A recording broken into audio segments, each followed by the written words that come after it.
TV programming manager here at South by Southwest. And please help me welcome back to the stage, Director Christopher Landon.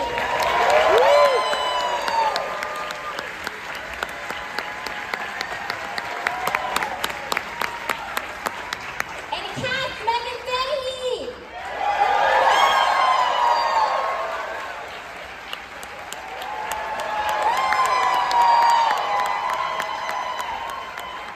And Brandon Sklenar.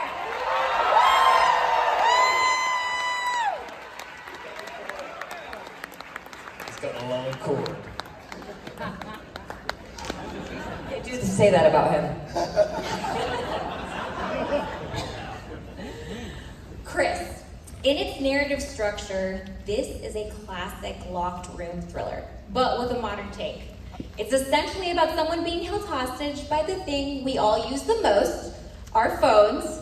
What interested you about the script as a filmmaker? I mean, just the themes, the characters. I love, it's the subgenre of a single location movie, which is not totally, but it's pretty damn close, was really appealing to me, just because I think it allowed for me to really play visually in a way that I haven't before. And really being able to tell the story from Violet's point of view, and to film it that way too. So that was a lot of fun. It's awesome, it's amazing. Congratulations. Thank you. Yes, woo! Meghann, you're literally in every frame of this film. What drew you to the character of Violet, and what did you want to explore in her performance? Well, I loved her immediately, and I just sort of thought it was really beautiful the way that they sort of wove in her past experience into Chris and I. Something that we talked about was like how sort of uniquely suited she is to sort of be in the situation that she's in terms of just like being someone who has experienced faking it a lot for survival. And that we kind of get to see that play out in this film. And I loved that she was the hero. And so, yeah, I was just sort of immediately smitten with her. It's also a intensely physical role. How did you train for the fight scenes? What was it like to work with a stunt Girl, I team? trained so hard in the gym. I was training harder than Brandon. Just kidding, nobody She put in trains a lot of harder than hours Brandon. in the gym. We had an incredible stunt team, and they took really good care of me, and it was my first time doing a lot of this stuff, and it was an incredible learning experience. And it was really hard hanging out of that window on that harness. There was a day where I kind of was like, you gotta put me back down on the ground. And I just like She laid was on up my there back. a lot. She loves the harness. She really loves flying around in that Keep thing. saying that. Yeah. Yeah, it couldn't get me out of it. It's really comfortable. But that's basically it. Just the stunt team was amazing.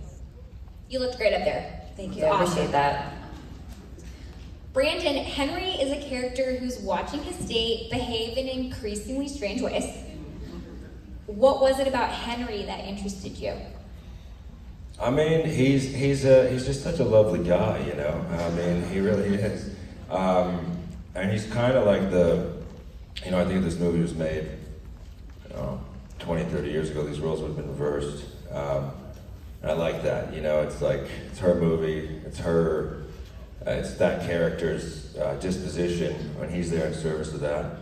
And just to hold space and try and figure out what the hell's going on. And then also the challenge of making that an interesting character and someone who has a life outside of it and a perspective was something that Chris and I were really keen on doing, and hopefully we accomplished that. Yeah. Yeah, y'all did. That's awesome. I mean, he is an interesting character for the audience because in most films he'd be the main suspect, and our perspective on him keeps on shifting as the film progresses. How do you factor that into your portrayal of him? Yeah, I mean, there's definitely moments where you're trying to consciously maybe look a certain way, or hold a gaze to sort of misdirect the audience, for sure. Yeah, strategically placing those moments in a subtle way, hopefully. Yeah. And Chris, this film completely takes place in real time. We're experiencing every moment as Violet is. What do you think that adds to the overall stakes and tension of the film? Yeah, I mean, I think that definitely heightens the stakes and the tension just because you're with that character every step of the way. And again, it's why we love this sort of single location of it all. And something that was really great about making this movie, and something we've talked a lot about, is we had the rare luxury of shooting most of the movie in sequential order. So like, we were always kind of in the moment together at all times. And that's pretty rare, but it was really cool, and I think it really helped lend to the suspense of the movie. Yeah, it was awesome. I also heard that you built an entire restaurant. We did. We built the restaurant. And they made real steak, and Brandon ate all of it. Brandon is the first person who's ever been able to out-eat me on any set. Yeah, that's true. I like steak. But we did. It was a fully functioning restaurant. You know, I mean, we had to train the staff. We had to, we had 100 extras who showed up every day and didn't leave us, which shocked the hell out of me because, that happens a lot. But we had real food. We had to Real duck, real our money menu. in the salad. Yeah, Real knives and forks. But yeah, it was a lot. It felt like a real restaurant. That's awesome. And I have a question for all three of you. Has this film changed your relationship with your cell phone at all? Nope. Not at all. Yeah, pretty much the same. Pretty much the same. It's getting worse by the day, actually.